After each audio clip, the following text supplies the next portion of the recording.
Bienvenidos a COVID-19, los más vulnerables, un programa sobre cómo esta pandemia afecta a los cientos de millones de personas que ya vivían en situaciones de pobreza, de hacinamiento o de marginalidad, o se veían obligadas a migrar o eran víctimas de guerras y conflictos. Mi nombre es Andrés Suárez Jaramillo.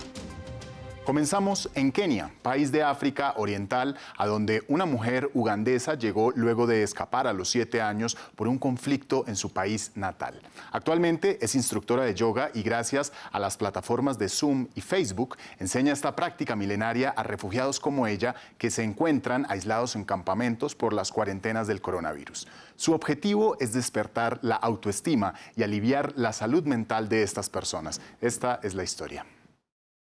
El bailarín, el árbol y otras variaciones del vinyasa, un tipo de yoga de la India que combina diferentes posiciones del cuerpo llamadas asanas con respiraciones acompasadas. El yoga es para todas las edades, el yoga es para todos los tamaños de cuerpo, el yoga es para todos. El yoga le cambió la vida a Rita Brown, una joven ugandesa que tuvo que huir de su país a los 7 años por un conflicto entre un grupo rebelde y la comunidad local. Solía pensar que no era amada, solía pensar que todo lo que pasó fue como un destino que Dios había planeado para mí, que iba a sufrir por el resto de mi vida. Pero desde que me uní al yoga, mental, espiritual y emocionalmente, sentí realmente que me cambió. Luego de participar en el proyecto de Yoga para África de 2019, Rita comenzó a ofrecer clases a refugiados y trabajadores humanitarios del campamento Kakuma en Kenia. Sentí que estar en un campamento durante tantos años es tan traumatizante para un niño, una madre y un padre, cualquiera que viva en un campamento. Estoy dando todas mis fuerzas, todo de mí para cambiar la vida de alguien que ha sufrido o que está sufriendo.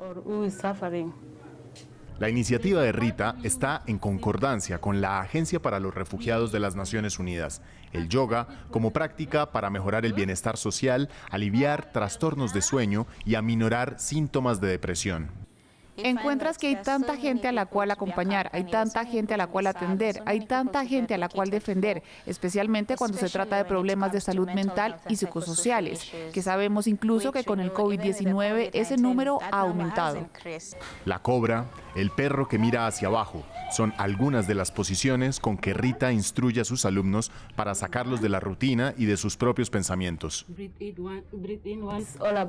Se trata de tu forma de pensar y de cómo lo tomas, porque si eres positivo, todo será positivo.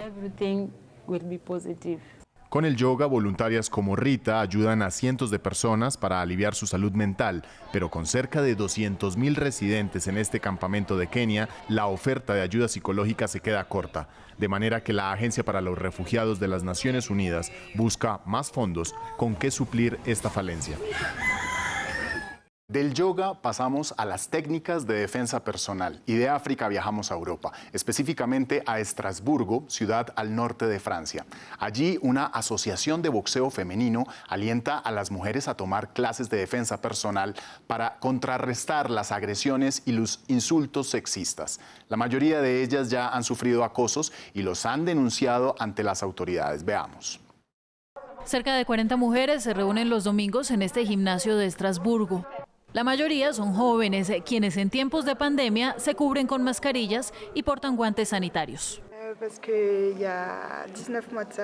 Hace 19 meses fui agredida violentamente y había venido aquí por primera vez, 2 semanas después de mi agresión, pero no me sentí muy preparada para continuar con el impulso, porque todavía estaba muy frágil, física y psicológicamente.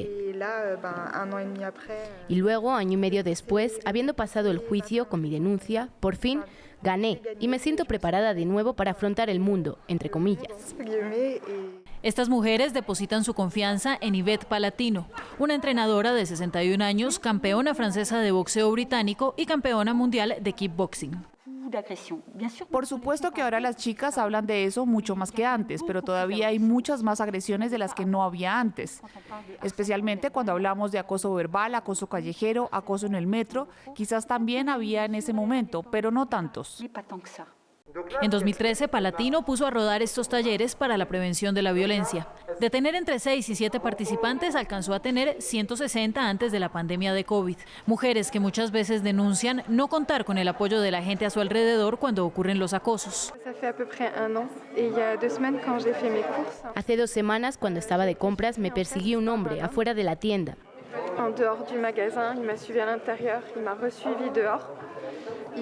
Me siguió adentro, me siguió afuera, me siguió en el automóvil después y de repente ahora quiero poder defenderme si es necesario.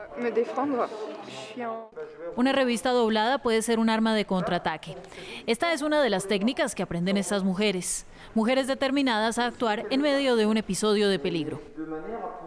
Vamos a Medio Oriente. A 20 kilómetros al sur de Tel Aviv, en Israel, un prisionero palestino se encuentra en un estado grave de salud luego de más de 80 días de huelga de hambre. Su arresto, denominado detención administrativa pero sin cargos, alude presuntamente a una relación con un grupo militante islámico. Maher al-Akras exige que sea liberado por los israelíes de inmediato en medio de un consumo estrictamente de agua. Las condiciones de salud del palestino Maher al-Akras están llegando a un límite. Desde que lo arrestaron las autoridades israelíes en julio, motivo que lo impulsó a ponerse en huelga de hambre, Maher solo ha podido ver ciertos días a su esposa. Se siente inconsciente de vez en cuando, su estado de salud se deteriora continuamente y durante los últimos 40 días no ha podido moverse de la cama. En las calles de Ramallah, en Cisjordania, manifestantes protestan por la liberación de Maher. Rechazan la implicación con la que la agencia de seguridad israelí, Shin Bet, lo culpa. Participar de un operativo del grupo militante de la Yihad Islámica. Hago un llamado a la gente en el mundo. Quien pueda ayudar a Maher, por favor, háganlo. Quien pueda salvarlo, por el amor de Dios, sálvenlo. Aquellos que temen a Dios, por favor, sálvenlo. Desde el hospital en que se encuentra, Maher hizo saber que seguirá en huelga de hambre hasta no ser liberado, a sabiendas de que la Corte Suprema de Israel no extendió su detención de 4 meses, que termina el 26 de noviembre.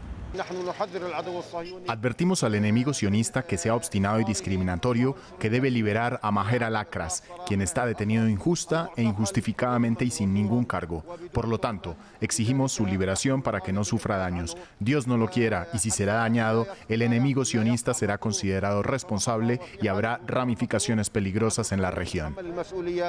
En Israel existen alrededor de 5.000 palestinos en cárceles, de los cuales 350 son como Maher, personas detenidas sin cargos en su contra.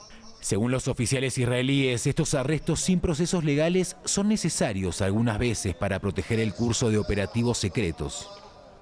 Hablemos ahora de COVID-19. En Myanmar, un núcleo familiar que se contagió de coronavirus atravesó la cuarentena con una mujer de 100 años. La abuela pasó 2 semanas aislada de sus hijos y sus nietos, pero dijo no haber sentido síntomas pese al test positivo. De las más de 30.000 personas que se han contagiado en este país del sudeste asiático, cerca de 700 han muerto. Aquí la historia. A sus 100 años, Thein Kin, una mujer birmana, dio positivo por COVID-19 a comienzos de septiembre. Me dijeron que estaba infectada por este virus, pero yo dije que no sentía nada, estaba comiendo bien, duchándome y caminando con normalidad. Si sufriera de este virus estaría acostada y gimiendo en la cama, pero estuve fuerte y caminando en la cuarentena, no sentí nada. Thein Kin fue una paciente asintomática de coronavirus. Su familia, integrada por 9 personas más, incluyendo niños, también resultó contagiada y sin presentar síntomas. Aún así, permanecieron 2 semanas de cuarentena en Yangon. La situación durante la Segunda Guerra Mundial fue mucho peor. Escuché que esta pandemia de virus también es peligrosa en todo el mundo, pero siento que esta enfermedad no es nada. Por supuesto, estoy preocupada por mis hijos, pero yo he escapado de muchas situaciones mortales, peores y peligrosas. En mi vida me han rescatado de las bombas y del hambre, por eso nada es importante para mí, pero estoy realmente preocupada por los niños de la próxima generación. Aunque la familia de Kin obtuvo luz verde de los médicos para salir del confinamiento, luego de 2 pruebas en que todos dieron negativo, La nieta de Kim está promoviendo una cuarentena voluntaria para evitar un recontagio. A pesar de que toda la familia regresó a casa sana y salva, todavía tenemos mucho miedo de infectarnos de nuevo. Por eso no salimos a ningún lado. Incluso cuando tenemos la libertad de ir al mercado, todavía compramos suficiente comida para días. Y solo para estar seguros, nos encerramos. Myanmar ha registrado más de 30.000 casos de coronavirus, entre los cuales cerca de 700 personas han muerto. De acuerdo con las autoridades sanitarias birmanas, este país del sudeste asiático aún no ha logrado aplanar la curva de contagios. Vamos a Bolivia, a la ciudad de La Paz, donde varias mujeres han preferido recientemente dar a luz a sus hijos al interior de sus hogares debido a la saturación de hospitales por pacientes de COVID-19. Es el caso de Irma Arancibia, quien su séptimo hijo lo parió en casa, contrario a los primeros 6 que los tuvo en hospitales públicos. El parto en casa es asistido por una de las 200 parteras certificadas en Bolivia. Estas parteras apenas realizaban 2 partos al mes antes de la pandemia, pero ahora cada una realiza una media de 15 partos al mes. Antes eran más las mamás más informadas, así como que ya habían elegido conscientemente un parto en casa, y ahora hay muchos que eligen por el miedo de ir al hospital. Hay algunos que llaman con anticipación, digamos, cuando están de 8 meses, algo así, y hay otros que llaman en ese mismo momento cuando están con trabajo de parto. Este es el panorama de los más vulnerables de esta semana en el mundo. Ante el coronavirus, organismos internacionales y gobiernos están entregando paquetes de ayuda, pero son miles de millones las personas que enfrentan esta pandemia en frágiles condiciones y el alivio solo es relativo. Gracias por seguirnos. Recuerden que más información la pueden encontrar en nuestro sitio web france24.com.